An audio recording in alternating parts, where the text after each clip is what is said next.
ഈ സംഭവം മൊത്തം എന്തൊക്കെ ന്യായവും സംഗതിയും പറഞ്ഞു കഴിഞ്ഞാലും സംഘപരിവാറിന് ഒരു തിരിച്ചടി തന്നെയാണ്.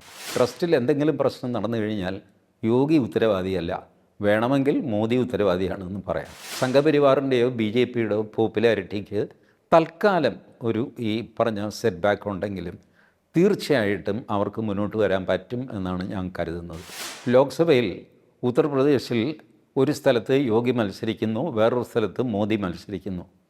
മോദിയേക്കാൾ ഒരു വോട്ട് കൂടുതൽ യോഗി പിടിക്കുകയാണെങ്കിൽ ആരായിരിക്കും ഹീറോ? അന്ന് ആ ഒറ്റ വോട്ടിൻ്റെ വാല്യൂ എത്രയായിരിക്കും എന്നറിയാം. കാരണം അപ്പോഴത്തേക്ക് ഈ യുദ്ധം ഓപ്പണാകും. എതിർപക്ഷം ശക്തനായിരുന്ന കാലത്തും ബി ജെ പി പെർഫോം ചെയ്ത് മുന്നോട്ട് വന്നിരുന്നു. അപ്പോൾ അതുകൊണ്ട് എതിർപക്ഷത്തിൻ്റെ ശൈഥില്യം ശരിയാണ്, ശൈഥില്യം ബി ജെ പിക്ക് ഒരു അഡ്വാൻറ്റേജാണ്. പക്ഷേ ശൈഥില്യം കൊണ്ട് മാത്രമല്ല ബി ജെ പി അധികാരത്തിൽ വരുന്നത്.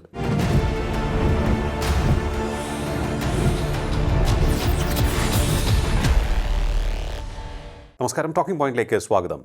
അയോധ്യ രാമക്ഷേത്ര കാണിക്ക കൊള്ള വിഷയം ബി ജെ പിക്ക് വൻ പ്രഹരമാകുമോ? അത് ഉത്തർപ്രദേശിലെ യോഗി ആദിത്യനാഥ് എന്ന മുഖ്യമന്ത്രിക്കും ബി ജെ പി സർക്കാരിനും വരും നാളുകളിലെ തിരഞ്ഞെടുപ്പിൽ തിരിച്ചടി നൽകുമോ? അതുപോലെ തന്നെ നമുക്കറിയാവുന്ന ഒരു പ്രധാനപ്പെട്ട വിഷയം, അയോധ്യ രാമജന്മഭൂമി വിഷയം തിരഞ്ഞെടുപ്പുകളിൽ ഉയർത്തിക്കാട്ടി അധികാരത്തിലേറിയ പാർട്ടിയാണ് ബി ജെ പി. അതിൽ ഏറ്റവും സുപ്രധാനമായ ഘടകവും, അവരുടെ വിജയത്തിലെ സുപ്രധാനമായ ഘടകവും അതുതന്നെയായിരുന്നു എന്ന് ഏവരും സംശയിക്കുന്നതാണ്. അവിടെ നിന്നും കുതിച്ചുയർന്ന ബി ജെ പി സർക്കാർ ശക്തമായി മുന്നോട്ട് പോകുമ്പോഴാണ് അയോധ്യ രാമക്ഷേത്ര നിർമ്മാണം നടക്കുന്നു. അതിന് പിന്നാലെ ഇത്തരത്തിലുള്ളൊരു വിവാദവും ഉയർന്നു വരുന്നത്. അതുകൊണ്ട് തന്നെ നമുക്കും പരിശോധിക്കാം. ഈ വിവാദം ഇത്തരത്തിൽ അന്തമില്ലാതെ പോയിക്കൊണ്ടിരിക്കുകയാണ്. ഒന്നിനു പുറകെ ഒന്നായി ആരോപണങ്ങൾ ശക്തമായിക്കൊണ്ടിരിക്കുകയാണ്. ഇനി ബി ജെ പിയെ ഈ വിവാദത്തിൻ്റെ പിന്നാലെ കാത്തിരിക്കുന്നത് എന്ത്? രാഷ്ട്രീയമായ ഈ വെല്ലുവിളിയെ അതിജീവിക്കുവാൻ അവർക്ക് സാധിക്കുമോ? പരിശോധിക്കാം. നമ്മോടൊപ്പം ചേരുന്നു രാഷ്ട്രീയ നിരീക്ഷകൻ ശ്രീ ടി ജി മോഹൻദാസ്. നമസ്കാരം സർ, ടോക്കിംഗ് പോയിന്റിലേക്ക് സ്വാഗതം. നമസ്കാരം സർ. അയോധ്യ ക്ഷേത്രത്തിലെ കൊള്ളയുമായി ബന്ധപ്പെട്ടുള്ള വിഷയം ഇങ്ങനെ വിവാദം ഉയർത്തിക്കൊണ്ടേയിരിക്കുകയാണ്. അത് പല തലങ്ങളിലേക്ക് പോയിക്കൊണ്ടിരിക്കുകയാണ്. നമുക്കറിയാം, ഇതുമായി ബന്ധപ്പെട്ട് ക്ഷേത്രത്തിലെ ട്രസ്റ്റ് അംഗങ്ങൾ സംശയത്തിൻ്റെ നിഴലിലാകുന്നു. അവരുടെ ബന്ധുക്കളൊക്കെ തന്നെ പിടിയിലാകുന്നു. ട്രസ്റ്റ് സെക്രട്ടറിയുടെ ഡ്രൈവർ തന്നെ അറസ്റ്റിലാകുന്നു.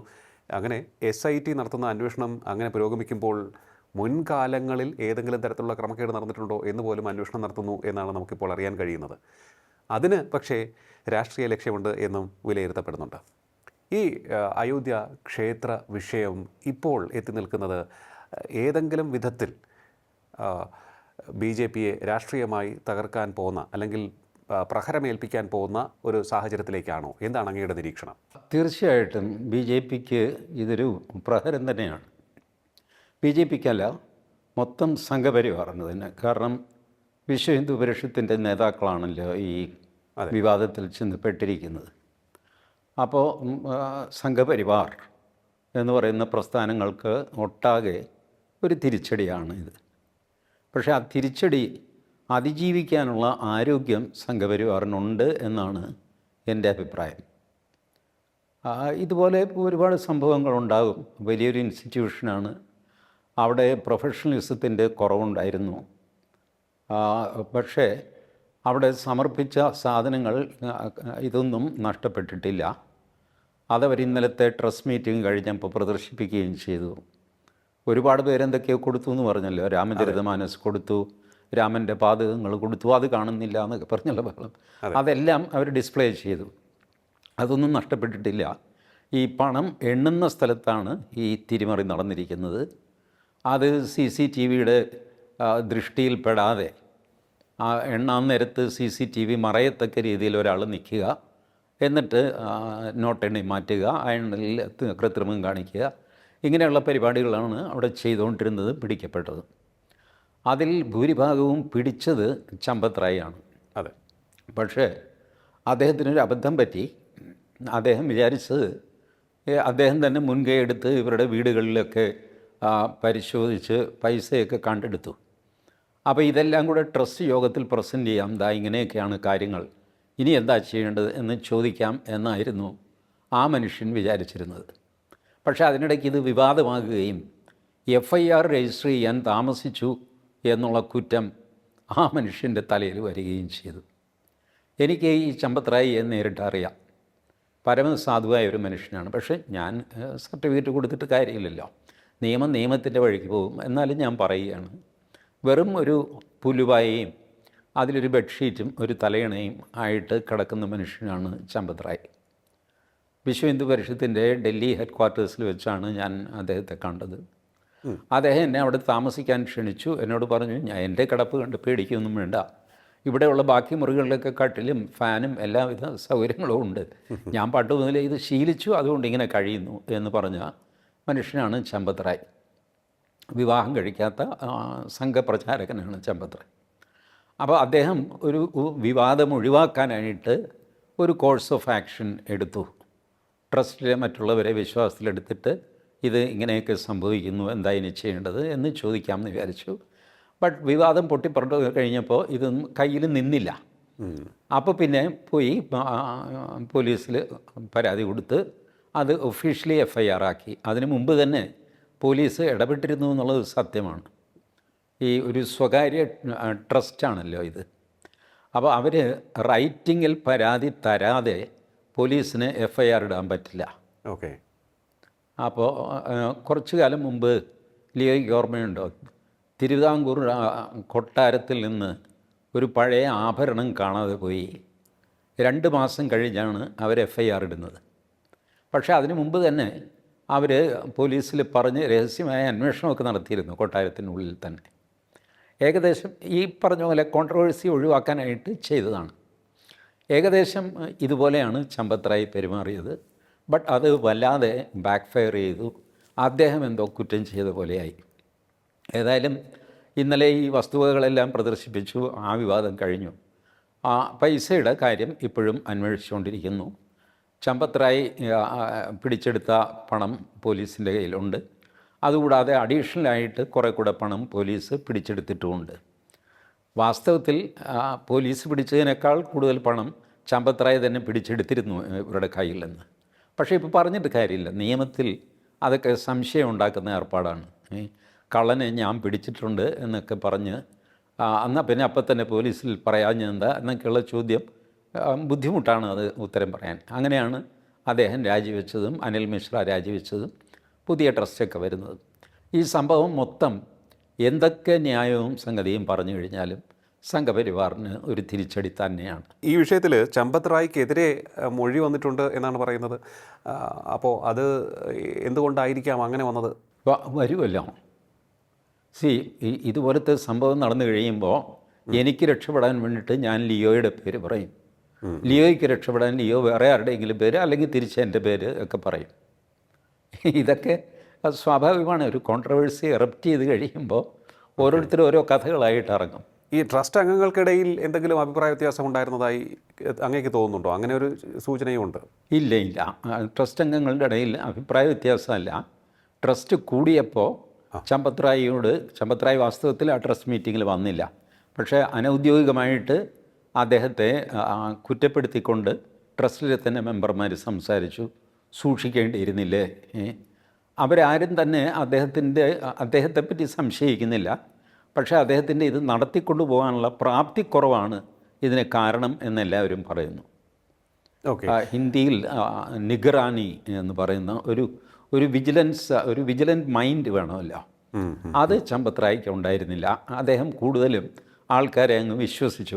അവനത് ചെയ്തോളും, കുഴപ്പമില്ല, മിശ്രയാണ്, ഗുപ്തയാണ്, ലവ് കുശാണ്, ടിന്നു യാദവാണ്, ഒക്കെ എനിക്കറിയാവുന്ന പിള്ളേരാണ്, അവരൊക്കെ നല്ലവരാണ്. ഇങ്ങനെയൊക്കെ പോകുന്ന ഒരു കാർന്നവരുടെ സ്വഭാവം കാണിച്ചു. അവർ ഇത് തന്നെ ഒരു തക്കം എന്ന് തീരുമാനിച്ചിട്ട് കുറേശ്ശെയായിട്ട് പൈസ കടത്തിക്കൊണ്ടുപോയി. ഇതാണ് സംഭവിച്ചത്. അപ്പോൾ എല്ലാവരും പറയുന്ന പോലെ ഒരു ശാസനാസ്വരത്തിൽ ഇതൊക്കെ നോക്കണ്ട, ഇവരെയൊക്കെ കണ്ണുടച്ച് വിശ്വസിക്കാമോ, എന്തൊരു കഷ്ടമാണ്, ഇങ്ങനെയൊക്കെ പറഞ്ഞിട്ടുണ്ട്. അല്ലാതെ അദ്ദേഹം മോഷ്ടിച്ചു എന്നുള്ള ഒരു ധ്വനിയിൽ പോലും ട്രസ്റ്റിലെ ആരും സംസാരിച്ചിട്ടില്ല. അദ്ദേഹം അതുകൊണ്ട് അയോധ്യ വിട്ടു പോയുമില്ല. SITയുടെ ആദ്യത്തെ നിർദ്ദേശം അതായിരുന്നു, ട്രസ്റ്റിലെ ആരും തന്നെ അയോധ്യയിലുള്ളവർ അയോധ്യ വിട്ട് പോകരുത് എന്നായിരുന്നു ട്രസ്റ്റിൻ്റെ നിർദ്ദേശം. പോയി കഴിഞ്ഞാൽ അതിന് വേറെ വ്യാഖ്യാനങ്ങളൊക്കെ ഉണ്ടാവും. അതുകൊണ്ട് ഈ ഒരു വിഷയത്തിൽ മഹാകുംഭമേള നടന്നപ്പോഴാണ് ഇത്തരത്തിലുള്ള തട്ടിപ്പുകൾ അല്ലെങ്കിൽ ക്രമക്കേട് നടന്നത് എന്നാണ്. അന്ന് കൂടുതൽ ആൾക്കാരാണ് ഓരോ ദിവസവും ക്ഷേത്ര ദർശനത്തിനായി എത്തിയിരുന്നത്. ആ ഒരു തിരക്കിൻ്റെ മറവിലായിരിക്കുമോ അവിടെ എന്തെങ്കിലും തരത്തിലുള്ള ക്രമക്കേട് നടന്നിട്ടുണ്ടാവുക? ഇല്ല, ആ തിരക്കിൻ്റെ മറവിലല്ല, അതിന് മുമ്പ് തന്നെ ഇത് സ്റ്റാർട്ട് ചെയ്തിരിക്കണം. ഉം, ഉം. തിരക്ക് അങ്ങനെ യാദൃശ്യമായിട്ട് ആ സമയത്ത് വന്നു എന്നേ ഉള്ളൂ. ഇപ്പോൾ ലിയോ എന്താണെന്ന് വെച്ചാൽ, നമ്മൾ ഈ ശബരിമല സ്വർണ്ണ പ്രശ്നം വന്നപ്പോൾ ഒരു ഡി മണി എന്ന് പറഞ്ഞൊരു കഥാപാത്രം പോലീസുകാർ കൊണ്ടുവന്നിരുന്നു, ഓർക്കുന്നുണ്ടോ? അതെ അതെ, കേരളത്തിൽ ഡി മണി. അതെ. ഡി മണിയും പിന്നെ വേറൊരു തയ്യൽക്കാരനും, ഒരു തമിഴനും. അവർ ക്യാമറകൾക്ക് മുമ്പിൽ കരയുകയൊക്കെ ചെയ്തു, ഞങ്ങളൊന്നും ചെയ്തില്ല എന്നൊക്കെ പറഞ്ഞ്. അങ്ങനെയല്ല, അവർ അന്താരാഷ്ട്ര വിഗ്രഹക്കടത്തുകാരനാണെന്ന് പറഞ്ഞ് 2-3 ദിവസം സ്പെഷ്യൽ ഇൻവെസ്റ്റിഗേഷൻ ടീം ഇവരെ വെള്ളം കുടിപ്പിച്ചു, ആ തമിഴന്മാരെ. ഇപ്പോൾ അവരെ പറ്റി കേൾക്കാനേ ഇല്ല. എന്താ സംഭവം? അവരുടെ ഇഷ്യൂ കുത്തിപ്പൊക്കി കൊണ്ടുവന്ന ആൾ ഇപ്പോൾ ആഭ്യന്തരമന്ത്രിയാണ്, രമേശ് ചെന്നിത്തല. രമേശ് ചെന്നിത്തലയാണ് SITക്ക് ഇൻ റൈറ്റിംഗ് പരാതി കൊടുത്തത്. ഇന്നമാതിരി ഡി മണി എന്ന് പറഞ്ഞൊരാളാണ് ഇതിൻ്റെ പിന്നിൽ, അന്താരാഷ്ട്ര കള്ളക്കടത്തുകാരനാണ്. എൻ്റെ ഒരു സ്നേഹിതൻ ഗൾഫിൽ നിന്നോ യൂറോപ്പിൽ നിന്നോ ആരോ രമേശ് ചെന്നിത്തലയെ അറിയിച്ചതാണ് ഈ വിവരം എന്നൊക്കെ പറഞ്ഞിട്ടാണ് ആ പാവങ്ങളെ പിടിച്ചുകൊണ്ട് വന്നത്. അയാളെന്തോ തമിഴ്നാട്ടിലെ ഒരു ചെറിയ വസ്തു ബ്രോക്കറാണ്, ഒരു തെറ്റില്ലാത്തൊരു വീടൊക്കെ അയാൾ വെച്ചിട്ടുണ്ട്, അതിൻ്റെ വിഷ്വൽസ് കാണിച്ചു. എന്തൊരു ബഹളമായിരുന്നു. ഒടുവിൽ ഇപ്പോൾ ആളിനെ കാണുന്നില്ല. രമേശ് ചെന്നിത്തല ആഭ്യന്തരമന്ത്രിയായി, ഇപ്പോൾ അന്വേഷിക്കണ്ടേ? രമേശ് ചെന്നിത്തലയെ അന്വേഷിക്കുന്നില്ല. രമേശ് ചെന്നിത്തല ഏത് കൂട്ടുകാരനാണ് ഇതൊക്കെ പറഞ്ഞത്? ആ കൂട്ടുകാരനെ വിളിച്ചു വരുത്തി SIT ചോദ്യം ചെയ്യണ്ടേ? എടോ, ഇതുള്ളതാണോ, അതോ അല്ലെങ്കിൽ താനിങ്ങനെ ഒരു നുണ പറയാൻ കാര്യം എന്താ എന്ന് ചോദിക്കണ്ടേ? ഇല്ല. പക്ഷേ ആ കഥ അന്ന് നമ്മളെല്ലാവരും വിഴുങ്ങി. അന്താരാഷ്ട്ര വിഗ്രഹക്കടത്തുകാരനെ പിടിച്ചു, ഡി മണിയാണ്, ദാവൂദ് മണിയാണ് എന്നൊക്കെ പറഞ്ഞിട്ട്. കാരണം അന്നത്തെ അന്തരീക്ഷം അതായിരുന്നു. ഇങ്ങനത്തെ കഥകൾ കേട്ടാൽ പെട്ടെന്ന് ജനം വിശ്വസിക്കുന്ന ഒരന്തരീക്ഷം. ഇതേ അന്തരീക്ഷമാണ് ഇപ്പോൾ രാമക്ഷേത്രത്തിൽ അയോധ്യയിലുള്ളത്. എന്ത് നുണ ആര് വിളിച്ചു പറഞ്ഞാലും പെട്ടെന്ന് വിശ്വസിക്കും ആൾക്കാർ. അത് ചെയ്ത് കാണും, ഇത് ചെയ്ത് കാണും, ആ ഗോപുരം മോഷ്ടിച്ചു, വാതിൽ മോഷ്ടിച്ചു എന്നൊക്കെ പറഞ്ഞു കഴിഞ്ഞാൽ വാതിലിൻ്റെ വലിപ്പം എത്രയാണെന്ന് പോലും ആലോചിക്കാതെ അത് ആൾക്കാർ വിശ്വസിക്കുകയും പറഞ്ഞുകൊണ്ട് നടക്കുകയും ചെയ്യും. ആ ഒരു ഘട്ടമാണ്. ഈ ഘട്ടം കുറച്ച് കഴിയുമ്പോൾ കുറയും കേട്ടോ. ഇപ്പോൾ തന്നെ കുറഞ്ഞിട്ടുണ്ട്. ഈ കൊടുത്തു സാധനം കണ്ടില്ല എന്നൊക്കെ പറഞ്ഞ് ഡിസ്പ്ലേ ചെയ്ത് കഴിഞ്ഞപ്പോൾ കുറേ അധികം ആർഗ്യുമെൻറ്റ് കുറഞ്ഞിട്ടുണ്ട്. അതിലൊരു എത്തിക്കൽ എലമെൻറ്റും ഉണ്ട് എനിക്ക് മനസ്സിലാവാത്തത്. ഞാനിപ്പോൾ ഒരു 10 പവൻ്റെ മാല ഗുരുവായൂർ നടക്കിൽ വയ്ക്കുന്നു, എനിക്കവർ രസീതും തരുന്നു, ഞാൻ പോകുന്നു. 2 വർഷം കഴിയുമ്പോൾ ഞാൻ തന്ന മാല എവിടെ എന്ന് ചോദിച്ചാൽ ഇതായിരിക്കുന്നു എന്ന് കാണിച്ചു തരാനുള്ള ബാധ്യത ഗുരുവായൂർ ദേവസ്വത്തിനുണ്ടോ? എനിക്ക് തോന്നുന്നത് ഇല്ല എന്നാണ്. നിങ്ങൾ കൊടുത്തു കഴിഞ്ഞാൽ പിന്നെ അത് അവരുടെയാണ്. അവരത് ഉരുക്കി കാണും, അല്ലെങ്കിൽ സൂക്ഷിച്ച് വെച്ച് കാണും, വേറെ ആർക്കെങ്കിലും കൈമാറി കാണും, എന്തെങ്കിലുമൊക്കെ ചെയ്ത് കാണും. നിങ്ങൾക്ക് അത് ചോദിക്കാനുള്ള ഒരു റൈറ്റില്ല. എനിക്ക് മനസ്സിലായി. ഭണ്ഡാരപ്പെട്ടിയിലിടുന്ന പണം നമ്മൾ ഇട്ട് കഴിഞ്ഞാൽ പിന്നെ നമുക്കതിൽ റൈറ്റില്ല. ഇതുപോലെയാണ് അമ്പലത്തിൽ കൊടുക്കുന്ന വസ്തുവകകൾ. ഞാൻ നടക്കിരുത്തിയ ആന എവിടെ എന്ന് ചോദിച്ചൊരാൾ ഗുരുവായൂർ വന്ന് വരട്ടാൻ തുടങ്ങിയാൽ എന്ത് ചെയ്യും? ആ ആന മരിച്ചു പോയി കാണും, അല്ലെങ്കിൽ ആനയെ അവർ വിറ്റ് കാണും, എന്തെങ്കിലും ചെയ്ത് കാണും. നിങ്ങൾ കൊടുത്തതോടെ നിങ്ങളുടെ അതിലുള്ള അവകാശം കഴിഞ്ഞു. പിന്നെ അത് കണ്ടില്ല കേട്ടില്ല എന്നൊക്കെ പറഞ്ഞ് അതിൻ്റെ പിന്നാലെ പോകുന്നത് എത്തിക്കലി ശരിയല്ല. ലീഗലി ഒരു പക്ഷേ ശരിയാവാം, എനിക്കറിഞ്ഞുകൂടാ അതിൻ്റെ ലീഗൽ പോയിൻ്റ്. ഇതൊക്കെയാണ് അയോധ്യയിൽ നടക്കുന്നത്. സർ, മറ്റൊന്ന്, ഈ നമുക്കറിയാം പ്രധാനമന്ത്രിയുടെ പ്രിൻസിപ്പൽ സെക്രട്ടറി ആയിരുന്ന നൃപേന്ദ്ര മിശ്ര, അദ്ദേഹത്തിൻ്റെ മേൽനോട്ടത്തിലായിരുന്നു ക്ഷേത്ര നിർമ്മാണമൊക്കെ തന്നെ. അപ്പോൾ പ്രധാനമന്ത്രിക്ക് നേരിട്ട് ക്ഷേത്ര നിർമ്മാണത്തിൻ്റെ വിവരങ്ങൾ അറിയാമായിരുന്നു. പക്ഷേ ഇപ്പോൾ മനസ്സിലാക്കാൻ കഴിയുന്നത് ആ നിർമ്മാണത്തിൽ ഏതെങ്കിലും തരത്തിലുള്ള ക്രമക്കേട് നടന്നിട്ടുണ്ടോ എന്ന് അന്വേഷിക്കുകയാണ് SIT, ഈ കേസ് അന്വേഷിക്കുന്ന പ്രസ്തുത ടീം. ആ ടീം ഇത്തരത്തിലൊരു നീക്കം നടത്തുന്നത് എന്തുകൊണ്ടായിരിക്കാം എന്നുള്ളത് സംബന്ധിച്ചൊരു ചർച്ചയും ഊഹാപോഹങ്ങളും ഒക്കെ തന്നെ ഇപ്പോൾ പ്രചരിക്കുന്നുണ്ട്. അതായത് യോഗി ആദിത്യനാഥ്, അദ്ദേഹമാണല്ലോ UP മുഖ്യമന്ത്രി, അദ്ദേഹത്തിന് മോശപ്പേരുണ്ടായി ഈ കാണിക്ക കൊള്ള വിഷയത്തിൽ, തട്ടിപ്പ് വിഷയത്തിൽ. അതുകൊണ്ട് തന്നെ അതിന് പിന്നിൽ പ്രവർത്തിച്ചത് നരേന്ദ്രമോദിയാണെന്നും അല്ലെങ്കിൽ കേന്ദ്ര BJP നേതൃത്വമാണെന്നും അവർക്കെതിരെ ഒരു ആയുധം തിരിച്ച് പ്രയോഗിക്കുകയാണ്. ഈ നിർമ്മാണ സമയത്തെ ഏതെങ്കിലും തരത്തിലുള്ള ക്രമക്കേടുണ്ടോ എന്നുള്ളൊരു അന്വേഷണവും എന്നൊക്കെയാണ് ഇപ്പോൾ നടക്കുന്ന വർത്തമാനം. ആ ആരോപണത്തിന് ഒരു മൂർച്ചയില്ല. വേണമെങ്കിൽ തിരിച്ചത് പറയാം. കാരണം കേന്ദ്ര സർക്കാരാണ് ഈ ട്രസ്റ്റ് ഉണ്ടാക്കിയത്. അതെ, ട്രസ്റ്റിലെ ആൾക്കാരെ നോമിനേറ്റ് ചെയ്തത് കേന്ദ്ര സർക്കാരാണ്. 15 പേരാണ് മൊത്തം ട്രസ്റ്റിൽ. 5 പേര് എക്സ് ഒഫീഷ്യോ മെമ്പേഴ്സാണ്. അവർക്ക് വോട്ടവകാശമോ സംഗതിയോ ഒന്നുമില്ല. 10 പേർക്കാണ് വോട്ടവകാശവും കാര്യമൊക്കെ ഉള്ളത്. ഈ 13 പേരുണ്ട്. പിന്നെ 2 പേര് എക്സ് ഒഫീഷ്യോ മെമ്പേഴ്സ് സർക്കാരിൻ്റെ, UP സർക്കാരിൻ്റെ ഒരു പ്രതിനിധി, കേന്ദ്ര സർക്കാരിൻ്റെ ഒരു പ്രതിനിധി. ഈ പ്രതിനിധികൾക്ക് കൃത്യമായ നിർദ്ദേശമുണ്ട്. നിങ്ങൾ ട്രസ്റ്റിൽ യാതൊരു അഭിപ്രായം പറയുകയോ പിടിക്കുകയോ ഒന്നും ചെയ്യാൻ പാടില്ല. നിരീക്ഷകരായിട്ട് നിങ്ങളിരുന്നാൽ മതി. അവിടെ നടക്കുന്ന പ്രൊസീഡിങ്സിൽ പങ്കെടുക്കുക, തിരിച്ചു പോരുക. ഇതിൽ കവിഞ്ഞുള്ള റൂളുമില്ല. കാരണം സർക്കാരല്ല രാമക്ഷേത്രം ഭരിക്കുന്നത് എന്ന് സർക്കാരിന് ഉറപ്പ് വരുത്തേണ്ട ആവശ്യമുണ്ടായിരുന്നു. അപ്പോൾ ട്രസ്റ്റ് ബേസിക്കലി ഉണ്ടാക്കിയത് കേന്ദ്ര സർക്കാരായതുകൊണ്ട് യോഗിക്ക് അതിൽ അപ്പം തന്നെ ഉത്തരവാദിത്വം ഇല്ല എന്ന് വന്നു. അതുകൊണ്ട് ട്രസ്റ്റിൽ എന്തെങ്കിലും പ്രശ്നം നടന്നു കഴിഞ്ഞാൽ യോഗി ഉത്തരവാദിയല്ല, വേണമെങ്കിൽ മോദി ഉത്തരവാദിയാണെന്ന് പറയാൻ. മനസ്സിലായി? അതുകൊണ്ട് യോഗിയെ കൊച്ചാക്കാനായിട്ട് മോദി ഇത് ഉപയോഗിക്കുന്നു എന്ന് പറയുന്നത് ഒട്ടും ശരിയാവില്ല. നേരെ തിരിച്ചു പറഞ്ഞാൽ കുറച്ചെങ്കിലും ശരിയുണ്ട്. മോദിയെ കൊച്ചാക്കാൻ യോഗി ഇത് ഉപയോഗിക്കുന്നു എന്നൊക്കെ ആർഗ്യൂ ചെയ്യാം. വാസ്തവത്തിൽ ലിയോ നോക്കൂ, യോഗി ആദിത്യനാഥ് UP മുഖ്യമന്ത്രി ആയത് എങ്ങനെയാണ്? ആദ്യം ആ തെരഞ്ഞെടുപ്പിൽ യോഗി ആദിത്യനാഥ് മത്സരിച്ചിരുന്നില്ല. അതെ, കറക്റ്റ്. BJPക്ക് ഭൂരിപക്ഷം കിട്ടി. പക്ഷേ യോഗി ഇല്ല. യോഗി അന്ന് ലോക്സഭയിലാണ്. ലോക്സഭയിൽ നിന്ന് രാജിവെപ്പിച്ച് യോഗിയെ UP മുഖ്യമന്ത്രി ആക്കിയത് ഈ മോദിയും അമിത്ഷായും കൂടെയാണ്. സത്യമല്ലേ? അതെ അതെ. അല്ലെങ്കിൽ അവർക്ക് ക്ലീനായിട്ട് യോഗിയെ ഒതുക്കാനാണെങ്കിൽ അന്നേ ഒതുക്കാമായിരുന്നു. യോഗി ഉത്തർപ്രദേശിൽ മത്സരിച്ചിട്ടില്ല, ലോക്സഭാ മെമ്പറാണ്. ഇപ്പോൾ ഈ നമ്മുടെ KC വേണുഗോപാലിൻ്റെ കേസ് പോലെയാണ്. KC വേണുഗോപാലിന് കേരളത്തിൽ മുഖ്യമന്ത്രിയാകാൻ പറ്റിയില്ല ഈ കാരണം കൊണ്ട്. യോഗിയെ പക്ഷേ ആ റിസ്ക് എടുത്തിട്ട് മോദിയും അമിത്ഷായും മുഖ്യമന്ത്രിയാക്കി. അതിൽ ഒരു നിർണായക പങ്ക് RSSന് ഉണ്ടായിരുന്നില്ലേ? എല്ലാവർക്കും ഉണ്ടായിരുന്നു. ആ ഉത്തർപ്രദേശിലെ സാമാജികന്മാർക്കും ഉണ്ടായിരുന്നു. ഓക്കെ. അവരും ആവശ്യപ്പെട്ടു യോഗി വരട്ടെ, this is the right time. Okay. അങ്ങനെയാണ് യോഗി മുഖ്യമന്ത്രിയാകുന്നത്. ആ യോഗിയെ എന്തിനാണ് മോദി ഉരുട്ടി താഴെയിടുന്നത്?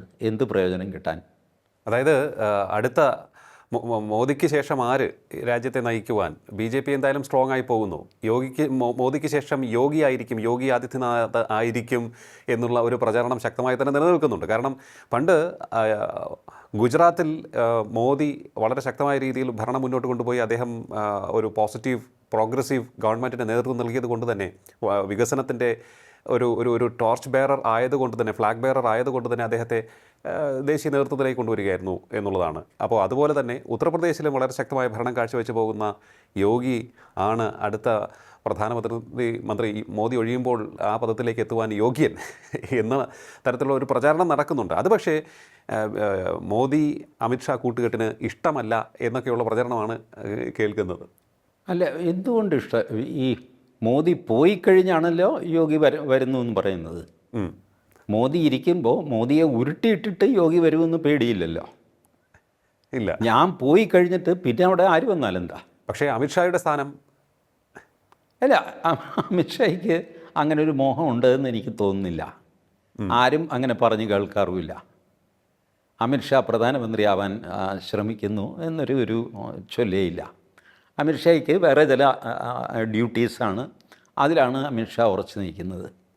ഇപ്പോൾ പ്രധാനമന്ത്രി സ്ഥാനത്തേക്ക് പലതവണയായിട്ട് കേൾക്കുന്ന പേര് നിതിൻ ഗഡ്കരി ആണ്. അമിത്ഷായും രാജ്നാഥ് സിംഗും ഉള്ളപ്പോൾ തന്നെ പ്രധാനമന്ത്രി സ്ഥാനത്തേക്ക് പേര് കേൾക്കുന്നത് നിതിൻ ഗഡ്കരിയാണ്. നിതിൻ ഗഡ്കരിക്കും ഒരുപാട് ഹെൽത്ത് പ്രോബ്ലംസ് ഉണ്ട്, അതുകൊണ്ട് അത് വേണോ എന്നൊക്കെ. ബട്ട് മോദിയുടെ ഹെൽത്ത് നോക്കിക്കഴിഞ്ഞാൽ ഇനി ഒരു 10 വർഷത്തേക്ക് പ്രത്യേകിച്ചൊന്നും ആരും ആലോചിക്കേണ്ട എന്നുള്ള സ്ഥിതിയിലാണ് കാർന്നവരുടെ പോക്ക്. ഗുജറാത്ത് മുഖ്യമന്ത്രി മുതൽ കൂട്ടി നോക്ക്, 2001 മുതൽ അതെ 4 നൂറ്റാണ്ടായിട്ട് ഒരു ദിവസം ലീവ് എടുക്കുകയോ, ഒരു ദിവസം സ്വസ്ഥമായിട്ടൊന്ന് വിശ്രമിക്കണമെന്ന് പറയുകയോ, ഒരു ദിവസം ചെറിയൊരു അസുഖം വന്ന് ഡോക്ടറെ വിളിച്ചു വരുത്തുകയോ അങ്ങോട്ട് പോവുകയോ, ഇതൊന്നും ചെയ്യാത്ത മനുഷ്യൻ.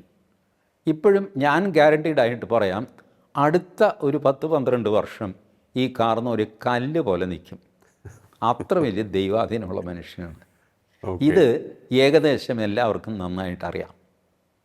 അപ്പോൾ ഈ പറയുന്ന കാര്യങ്ങൾക്കൊന്നും ഒരു പ്രസക്തിയുമില്ല. അങ്ങേര് ബുദ്ധിമുട്ട് വെച്ച മുഖ്യമന്ത്രിയെ അങ്ങേര് തന്നെ ഉരുട്ടിയിടാൻ ശ്രമിക്കുക എന്തിന്? ഓക്കെ. ഇനി ഉരുട്ടിയിട്ടു എന്ന് തന്നെ വെച്ചോ, അപ്പോഴും പ്രധാനമന്ത്രി സ്ഥാനത്തിന് ഭീഷണി മാറിയോ? മാറിയില്ലല്ലോ. അതെ. ഇപ്പോൾ എന്താ ചെയ്യാൻ ഇപ്പോൾ ഈ ആരോപിക്കുന്നവരുടെ ഇത് തന്നെ ഇക്വേഷൻ തന്നെ നമുക്ക് എടുത്തു നോക്കാം. 2027 ഉത്തർപ്രദേശിൽ യോഗി തോറ്റുപോകുന്നു, അല്ലെങ്കിൽ BJP തന്നെ തോറ്റുപോകുന്നു. എന്നിട്ട് അതോടെ യോഗിയുടെ അന്ത്യമായോ? BJPയുടെ അന്ത്യമായോ? ഇല്ല. പിന്നെ 29 ലോക്സഭാ തിരഞ്ഞെടുപ്പ് വരുന്നു. യോഗി സ്ഥാനാർത്ഥി ആകാൻ നോക്കിക്കഴിഞ്ഞാൽ വേണ്ടാന്ന് പറയാൻ പറ്റുമോ? അതല്ലേ കുറച്ചുകൂടെ വലിയ ഭീഷണി. അതെ. ലോക്സഭയിൽ ഉത്തർപ്രദേശിൽ ഒരു സ്ഥലത്ത് യോഗി മത്സരിക്കുന്നു, വേറൊരു സ്ഥലത്ത് മോദി മത്സരിക്കുന്നു. മോദിയേക്കാൾ ഒരു വോട്ട് കൂടുതൽ യോഗി പിടിക്കുകയാണെങ്കിൽ ആരായിരിക്കും ഹീറോ? അന്ന് ആ ഒറ്റ വോട്ടിൻ്റെ വാല്യൂ എത്രയായിരിക്കും എന്നറിയാമോ? കാരണം അപ്പോഴത്തേക്ക് ഈ യുദ്ധം ഓപ്പണാകും, മോദി വേഴ്സസ് യോഗി എന്നുള്ളത്. അപ്പോൾ ഇത് സത്യം പറഞ്ഞു കഴിഞ്ഞാൽ ഈ അപവാദം വന്ന സ്ഥിതിക്ക് ഇനിയിപ്പോൾ ഏത് വിധേനയും യോഗിയെ ജയിപ്പിക്കുക എന്നുള്ളത് മോദിയുടെ അമിത്ഷായുടെയും ജോലിയായിട്ട് മാറും. ഓക്കെ. മാറിക്കഴിഞ്ഞു ഓൾറെഡി തന്നെ. ബട്ട് ഇതിനകത്ത് ഈ പൊളിറ്റിക്സിൽ വരുന്ന ഒരു ഇതൊക്കെ ഉന്നയിക്കുന്നത് വലിയ പത്രപ്രവർത്തകരും പിന്നെ കോൺഗ്രസ്സിലെ ഒക്കെ ജൂനിയർ ആൾക്കാരുമൊക്കെയാണ്. കൂടി വന്നു കഴിഞ്ഞാൽ പവൻ ഖേഡ വരെ. അതിനപ്പുറത്തേക്ക് ആരും ഇത് ഉന്നയിക്കാറൊന്നുമില്ല. രാഹുൽ ഗാന്ധി ഇത് പറയാറില്ല, പറഞ്ഞിട്ടില്ല. മറ്റ് പ്രതിപക്ഷ നേതാക്കൾ ആരും തന്നെ ഇത് പറയുന്നില്ല. പത്രക്കാരിൽ ചിലരൊക്കെ ഈ ഊഹാപോഹങ്ങളൊക്കെ ഇറക്കുന്നുണ്ട്. ഇത് 2024 BJPക്ക് UPയിൽ സീറ്റ് കുറഞ്ഞു പോയ സമയം മുതൽ തുടങ്ങിയ ഒരു പരിപാടിയാണ്. RSS പാലം വലിച്ചതാണ്, മോദിയെ തോൽപ്പിക്കാൻ യോഗി കളിച്ച കളിയാണ്. അങ്ങനെയാണ് 33-34 സീറ്റിൽ BJP നിന്നുപോയത്. യോഗി ഒരു ലിസ്റ്റ് കൊടുത്തിരുന്നു, അത് മോദി അംഗീകരിച്ചില്ല. എന്നാൽ പിന്നെ ഇവരിട്ടൊരു പണി കൊടുക്കാമെന്ന് യോഗി തീരുമാനിച്ചു. ഇങ്ങനെ ഒരുപാട് കഥകൾ. ഈ തോറ്റ് കഴിയുമ്പോൾ ഇതുപോലെ കഥകൾ ഇറങ്ങി നമുക്ക് എന്ത് ചെയ്യാൻ പറ്റും? അതുപോലെ ഇപ്പോൾ അയോധ്യ പ്രശ്നം കിട്ടിക്കഴിഞ്ഞപ്പോൾ അതിനൊരു പൊളിറ്റിക്കൽ സ്പിൻ കൊടുക്കാതെ വെറും ഒരു മോഷണമായിട്ട് നിലനിർത്തിയാൽ അതൊരു ഭംഗിയില്ലല്ലോ. അതിലൊരു പൊളിറ്റിക്സ് കലർത്തണം. അപ്പോൾ അങ്ങനെ കലർത്തി ഉണ്ടാക്കുന്ന ഒരു കഥയാണ്. അതർവൈസ് ഞാൻ ബുദ്ധിമുട്ടി, ഞാൻ കഷ്ടപ്പെട്ട് യോഗിയെ മുഖ്യമന്ത്രിയാക്കി, പിന്നീടുള്ള തിരഞ്ഞെടുപ്പിൽ അദ്ദേഹം ജയിച്ചു, ഒക്കെ കഴിഞ്ഞിട്ട് ഞാൻ തന്നെ അദ്ദേഹത്തെ ഉരുട്ടി താഴെ ഇടുന്നത് എന്തിനാണെന്ന് എനിക്ക് മനസ്സിലാകുന്നില്ല. അല്ല സാർ, ഇപ്പോൾ അങ്ങ് പറഞ്ഞതുപോലെ 2027 തിരഞ്ഞെടുപ്പ് വരികയാണ്. അതുപോലെ തന്നെ അതിനുശേഷമുള്ള ലോക്സഭാ തിരഞ്ഞെടുപ്പ്, ആ തിരഞ്ഞെടുപ്പൊക്കെ തന്നെ നിർണായകമാണ് BJPയെ സംബന്ധിച്ചിടത്തോളം. അതായത് 3/2 ഭൂരിപക്ഷം വേണം. അങ്ങനെയാണെങ്കിൽ മാത്രമേ കോൺസ്റ്റിറ്റ്യൂഷണൽ ചേഞ്ചസ്, BJP ഏറെ നാളായി ആഗ്രഹിക്കുന്ന കുറേയേറെ കോൺസ്റ്റിറ്റ്യൂഷണൽ ചേഞ്ചസ് കൊണ്ടുവരാൻ സാധിക്കുകയുള്ളൂ. അപ്പോൾ അത്തരത്തിലുള്ള ഒരു വലിയ ലക്ഷ്യം മുൻനിർത്തി പോകുമ്പോൾ ഇങ്ങനെയുള്ള വിവാദങ്ങൾ വന്നാൽ അത് പരമാവധി ഊതി വീർപ്പിക്കുവാൻ പ്രതിപക്ഷം ശ്രമിക്കും എന്നുള്ള കാര്യത്തിൽ യാതൊരു സംശയവുമില്ല. അങ്ങനെയാണ് എന്നുണ്ടെങ്കിൽ ഇതിന് പിന്നിൽ ഈ ഉയർന്നു വന്ന അയോധ്യ കൊള്ളയുമായി ബന്ധപ്പെട്ടുള്ള രാഷ്ട്രീയ വശങ്ങൾക്കെല്ലാം തന്നെ ഒരു ഗൂഢലക്ഷ്യം കൂടിയുണ്ട് എന്ന് സംശയിക്കേണ്ടതുണ്ടോ? ഇല്ല, എല്ലാ രാഷ്ട്രീയത്തിനും ഒരു ഗൂഢലക്ഷ്യമുണ്ടാകും. അധികാരം എല്ലാവർക്കും വേണമല്ലോ. അതെ. ഇപ്പോൾ അഖിലേഷ് യാദവ് കളിച്ച കളി നോക്കും. അതെ. അഖിലേഷ് യാദവാണ് ആദ്യം ഈ ഇഷ്യൂ കൊണ്ടുവന്ന പ്രതിപക്ഷത്തെ പ്രഗത്ഭൻ. അതെ. ആ പ്രഗത്ഭൻ 3-4 ദിവസം കഴിഞ്ഞപ്പോൾ പോലീസ് വരും എന്നൊക്കെ ആയിക്കഴിഞ്ഞപ്പോൾ ഇവരുടെയൊക്കെ പേരും വന്നു. ടിന്നു യാദവ്, ലവകുശ് യാദവ് ഒക്കെ വന്നു കഴിഞ്ഞപ്പോൾ 2-3 യാദവന്മാർ വന്നപ്പോൾ ഇദ്ദേഹം തളർന്നുപോയി. ഇദ്ദേഹം പറഞ്ഞു, പോലീസിനെ ഒന്നും അമ്പലത്തിൽ കയറ്റണ്ട, ഈ എണ്ണുന്ന സ്ഥലത്തെ ലൈറ്റ് ഓഫ് ചെയ്തിട്ട് ആരൊക്കെയാണോ പൈസ എടുത്ത് ആ പൈസ തിരിച്ചു വയ്ക്കാൻ പറയുക. തിരിച്ചു വെച്ചിട്ട് ഇവർ ഇറങ്ങിപ്പോവും. അപ്പോൾ ലൈറ്റ് ഓൺ ചെയ്യുക, അപ്പോൾ കാശെല്ലാം തിരിച്ചു വന്ന് കാണും. ഇങ്ങനെ ചെയ്താൽ മതി, അല്ലാതെ അമ്പലത്തിൽ പവിത്രമായ സ്ഥലത്ത് പോലീസിനെ കയറ്റരുതെന്നൊക്കെ പറഞ്ഞു. കാര്യം എന്താണെന്ന് വെച്ച് കഴിഞ്ഞാൽ 2-3 യാദവന്മാർ ഈ അറസ്റ്റ് ചെയ്തവരിൽ പെട്ടു. അപ്പോൾ പുള്ളിയുടെ യാദവ സ്നേഹം പുറത്തു വന്നു. അതുമാത്രമല്ല, മധ്യപ്രദേശ് മുഖ്യമന്ത്രി മോഹൻ യാദവിനെതിരെ ഭൂമി കുംഭകോണം എന്നൊക്കെ പറഞ്ഞ് ഇന്ത്യൻ എക്സ്പ്രസ് ഒരു വാർത്ത ചെയ്തു. അതെ. അഖിലേഷ് യാദവ് മോഹൻ യാദവിനെ പിന്തുണച്ചു. ഞാൻ അന്തം വിട്ടുപോയി, ഇതെന്താ ഇത്? BJP മുഖ്യമന്ത്രിയെ ഇയാളെ പിന്തുണയ്ക്കുന്നു. അതിന് കാര്യം എന്താണെന്ന് വെച്ചാൽ മോഹൻ യാദവ് യാദവാണ്. അപ്പോൾ യാദവായ മോഹൻ യാദവിനെ താഴെ ഇറക്കാനായിട്ട് നരേന്ദ്രമോദി ഇന്ത്യൻ എക്സ്പ്രസ്സിൽ ഈ സ്റ്റോറി ചെയ്യിച്ചതാണെന്നാണ് അഖിലേഷ് യാദവിൻ്റെ വാദം. എനിക്കത് മനസ്സിലായില്ല. നരേന്ദ്രമോദിക്ക് മോഹൻ യാദവിനെ മാറ്റണമെങ്കിൽ ഏതെങ്കിലും ഒരു MLA പറഞ്ഞാൽ മതി, ആ മോഹൻ യാദവ് കൊള്ളുകയല്ല, അവനെ ഒന്ന് മാറ്റണം, നിങ്ങൾ പാർലമെൻ്ററി പാർട്ടി കൂടിയിട്ട് എന്താണെന്ന് വെച്ചാൽ തീരുമാനിക്കുക, പറയേണ്ട താമസമേ ഉള്ളൂ. ആ മെസ്സേജ് മോഹൻ യാദവിന് കിട്ടും. മോഹൻ യാദവ് സ്വയം രാജിവെക്കും. BJPയിലെ ഒരു സെറ്റപ്പ് അനുസരിച്ച് മോദി ഇഷ്ടപ്പെടുന്നില്ല എന്ന് വന്നു കഴിഞ്ഞാൽ ഒരാൾ രാജിവെക്കും. അപ്പോൾ അത്ര സിമ്പിളായിട്ട് ചെയ്യാവുന്ന കാര്യം ഇങ്ങനെ വളച്ച് ഇന്ത്യൻ എക്സ്പ്രസ്സിൽ വാർത്ത കൊടുത്തൊക്കെ ചെയ്യിക്കണം. അപ്പോൾ പൊളിറ്റിക്സിൽ ഈ അഖിലേഷ് യാദവിനും അത്ര ഒരു സാമർഥ്യം പോരാ. അഖിലേഷ് യാദവിന് ആകെ അറിയാവുന്നൊരു പൊളിറ്റിക്സ് ജാതി പൊളിറ്റിക്സാണ്. അതിനപ്പുറത്തേക്കുള്ള കളി കളിക്കാൻ അഖിലേഷ് യാദവിന് അറിയില്ല. നിർഭാഗ്യവശാൽ കോൺഗ്രസ്സിലിപ്പോൾ അഹമ്മദ് പട്ടേലോ അതുപോലത്തെ ബുദ്ധിരാക്ഷസന്മാരാരുമില്ല. അതുകൊണ്ട് വാളെടുത്തവനൊക്കെ വെളിച്ചപ്പാടായിട്ട് എന്തെങ്കിലുമൊക്കെ വിളിച്ച് പറഞ്ഞ് നടക്കുന്നു. രാഹുൽ ഗാന്ധി എന്തുകൊണ്ടാണ് രാഹുൽ ഗാന്ധി ഈ രാമക്ഷേത്രത്തിൻ്റെ ഇഷ്യൂ വലുതായിട്ടങ്ങ് മൂപ്പിക്കാത്തത്? രാഹുൽ ഗാന്ധി ഇതുവരെ അതിനകത്ത് അങ്ങ് ഇറങ്ങിയിട്ടില്ല. കറക്റ്റ്. പിന്നെ ഇറങ്ങിയ ആൾ അരവിന്ദ് കെജ്രിവാളാണ്. അല്ല, രാഹുൽ ഗാന്ധിയുടെ കാര്യത്തിൽ ഒരു സംശയം തോന്നിയിരുന്നു സാർ. എന്തുകൊണ്ട് രാഹുൽ ഗാന്ധി ആഞ്ഞടിക്കുന്നില്ല എന്നുള്ളതാണ് പലപ്പോഴും തോന്നിയിട്ടുള്ളത് ഈ വിഷയത്തിൽ. കോൺഗ്രസ്സുകാർക്ക് പോലും അറിയില്ല രാഹുൽ ഗാന്ധി എന്തുകൊണ്ട് ഇങ്ങനെയൊക്കെ പെരുമാറുന്നുവെന്ന്. രാഹുൽ ഗാന്ധിക്ക് തന്നെ അറിയില്ല നേരം വെളുത്തു കഴിഞ്ഞാൽ എങ്ങനെയാണ് പെരുമാറേണ്ടതെന്ന്. അപ്പോൾ അങ്ങനത്തെ ഒരു കേസാണ്. ഏതായാലും അതൊരു അത്ഭുതം തന്നെയാണ്. സാധാരണ രാഹുൽ ഗാന്ധി ചാടി വീഴേണ്ടതാണ്, വീണില്ല. അഖിലേഷ് യാദവാണ് കൂടുതലും ഇത് കൊണ്ടു നടക്കുന്നത്. പിന്നെ KC വേണുഗോപാലൊക്കെ പറയുന്നതിന് ഇത്ര റീച്ചേ ഉള്ളൂ. ഉത്തർപ്രദേശിൽ എത്ര പേര് അറിയും KC വേണുഗോപാലിനെ? അപ്പോൾ അതുകൊണ്ട് മാത്രമല്ല, അവരൊരു ക്വിക്ക് സർവേ നടത്തിയിരുന്നു, ഈ വോട്ടർ ചാണക്യോ ആരോ, അതിൽ 63% പേരും യോഗി ഇതിനൊരു പരിഹാരം ഉണ്ടാക്കും എന്ന് വിശ്വസിക്കുന്നവരാണ്. രാമക്ഷേത്രത്തിലെ കോൺട്രവേഴ്സി വൺസ് ഫോർ ആൾ യോഗി അവസാനിക്കും. ബട്ട് ഈ ചോദ്യത്തിന് അവർ യെസ് എന്ന് പറഞ്ഞിട്ടുണ്ട് കേട്ടോ.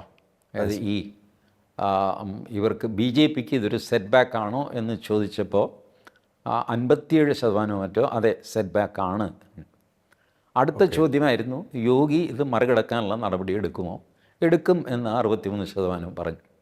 അപ്പോൾ യോഗിയുടെ വോട്ട് ബാങ്ക്, യോഗിയിൽ വിശ്വാസമുള്ള ആൾക്കാർ ദേ ആർ ഇൻടാക്റ്റ്, അവർക്ക് വലിയ വിശ്വാസ തകർച്ചയൊന്നും സംഭവിച്ചിട്ടില്ല.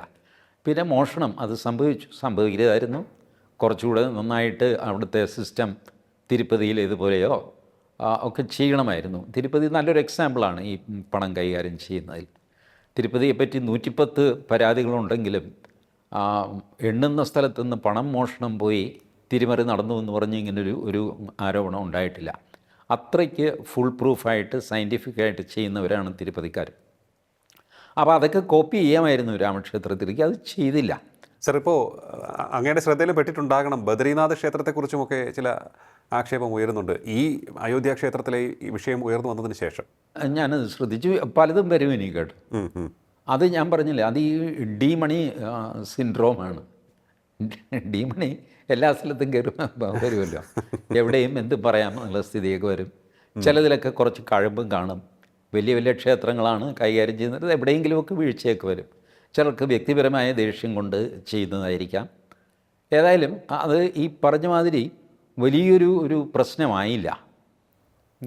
ആവാഞ്ഞത് പല അമ്പലങ്ങളിലും ഇത് നടക്കുന്നുള്ളതുകൊണ്ടായിരിക്കാം. കേരളത്തിലേക്ക് വന്നു കഴിഞ്ഞാൽ ഇതിലുമൊക്കെ ഭംഗിയായിട്ട് ചെയ്യുന്ന തട്ടിപ്പുകാരുമുണ്ട്. ശബരിമലയിൽ ഇതുണ്ടല്ലോ, ഡെയിലി 1700 രൂപ വെച്ച് മണി ഓർഡർ അയച്ചുകൊണ്ടിരുന്ന ആൾക്കാരെയൊക്കെ വിജിലൻസുകാർ പിടിച്ചതാണ്. ആ അന്വേഷണമൊക്കെ നടന്നുകൊണ്ടിരിക്കുന്നു. ഒരു ദിവസം ഒരാൾ 1700 രൂപ എന്ന് പറഞ്ഞാൽ എത്ര പേര് എത്ര ദിവസം അവിടെ ഉണ്ടായിരുന്നു എന്നൊക്കെ കാൽക്കുലേറ്റ് ചെയ്ത് നോക്കിയാൽ മതി. അതെ. അപ്പോൾ എണ്ണത്തിൽ കൃത്രിമം കാണിക്കുന്നു, തിരിമറി കാണിക്കുന്നു. അതിപ്പോൾ ഏകദേശം ക്ഷേത്രവിശ്വാസികൾക്കൊക്കെ നേരത്തെ മുതലറിയാം അല്പസ്വല്പം തിരിമറിയൊക്കെ ഇതിൽ നടക്കുന്നുണ്ട്. ബട്ട് അയോധ്യയിൽ ഇത് നടക്കുമെന്ന് ആരും പ്രതീക്ഷിച്ചില്ല. പൈസ വ്യത്യാസമില്ലാതെ അവിടെ കാര്യങ്ങൾ നടക്കും എന്നാണ് പ്രതീക്ഷിച്ചത്. ബട്ട് സംഭവം അവിടെ ഒരു അൺപ്രൊഫഷണൽ ഏർപ്പാടായിരുന്നു. അതുകൊണ്ട് അതിൽ ഈ ലീക്കേജസും പിൽഫറേജും ഒക്കെ ഉണ്ടായി. അതിപ്പോൾ അവരെ പിടിച്ചിട്ട് ആ സിസ്റ്റം സെറ്റായി കഴിഞ്ഞാൽ ഓൾറെഡി അവർ തിരുപ്പതിയിൽ നിന്ന് ആളെ വിളിച്ചു വരുത്തിയിട്ടുണ്ട് സിസ്റ്റം പഠിക്കാനായിട്ട്, എങ്ങനെ ഏത് രീതിയിൽ ചെയ്യണമെന്ന്. ട്രസ്റ്റ് ഒരു ചീഫ് എക്സിക്യൂട്ടീവ് ഓഫീസറെ വയ്ക്കാൻ ആലോചിക്കുന്നുണ്ട്. എല്ലാം അവർ സ്ട്രീം ലൈൻ ചെയ്യും. മേ ബി 1-2 മാസത്തിനുള്ളിൽ സ്ട്രീം ലൈൻ ചെയ്തിട്ട് യു പിക്കാർ പ്രതീക്ഷിക്കുന്ന പോലെ യോഗി ഗോളടിച്ചായിരിക്കും ഇത് അവസാനിക്കുക. രാമജന്മഭൂമി വിഷയം, അയോധ്യ രാമജന്മഭൂമി വിഷയം, അത് നിറഞ്ഞു നിന്നത് അല്ലെങ്കിൽ ബി ജെ പിക്ക് അനുകൂലമായി ഭവിച്ചത് അയോധ്യയിലോ ഉത്തർപ്രദേശിലോ മാത്രമല്ല, ഉത്തരേന്ത്യയിൽ അല്ലെങ്കിൽ രാജ്യമെമ്പാടും ഒക്കെ തന്നെ അതിൻ്റെ പ്രഭാവം ഉണ്ടായിരുന്നു. അത് അവർക്ക് അനുകൂലമായി വന്ന് ഭവിച്ചു തിരഞ്ഞെടുപ്പിലൊക്കെ തന്നെ. അപ്പോൾ ഈ ഒരു വിഷയത്തിൽ യോഗിയുടെ ഭാഗത്ത് നിന്നും അത്തരത്തിലുള്ള ഒരു കറക്റ്റീവ് സ്റ്റെപ്പ് ഉണ്ടായാൽ പോലും നേരത്തെ അങ്ങ് തന്നെ സൂചിപ്പിച്ച പോലെ അതിൻ്റെ ഒരു പൊളിറ്റിക്കൽ ഇംപ്ലിക്കേഷൻസ്, ആ രാഷ്ട്രീയ എതിരാളികൾ അതിനെ പരമാവധി ബി ജെ പിക്കെതിരെ പ്രയോഗിക്കാൻ ശ്രമിക്കും. അപ്പോൾ ഉത്തർപ്രദേശിൽ അതുപോലെ തന്നെ മറ്റ് ഭാഗങ്ങളിലൊക്കെ തന്നെ തിരഞ്ഞെടുപ്പിൽ ഇതിൻ്റെ വെല്ലുവിളിയെ ബി ജെ പി അതിജീവിക്കുവാൻ ഏതൊക്കെ തരത്തിലുള്ള നടപടി സ്വീകരിക്കും, അല്ലെങ്കിൽ അവർക്ക് അതിനുള്ള ഒരു സ്റ്റെപ്സ് എടുക്കാൻ സാധിക്കുമോ? അത് രാമായണമാണ് അതിൻ്റെ എക്സാമ്പിൾ. ഈ രാമൻ സ്വന്തം പിടിപ്പുകേട് കൊണ്ടൊരു മോഷണ കേസിൽ പെട്ടിരുന്നു. അത് സീതാമോഷണമാണ്. രാമൻ്റെ പിടിപ്പുകേടല്ലേ അത്. സീത മാനായി വന്ന മാരീചൻ ആ മാനിനെ പിടിച്ചു തരണമെന്ന് പറഞ്ഞ് വാശി പിടിച്ചു. രാമന് അല്പം സംശയമുണ്ട്, ഇത് ശരിയല്ല, ഇതെന്തോ കൃത്രിമമാണ്. ലക്ഷ്മണനും അത് പറയുന്നുണ്ട്. ബട്ട് സ്റ്റിൽ സീത വാശി പിടിക്കുന്നു, രാമൻ പോകുന്നു. സീതയെ കാട്ടിലിട്ടിട്ട് രാമൻ പോകാമോ?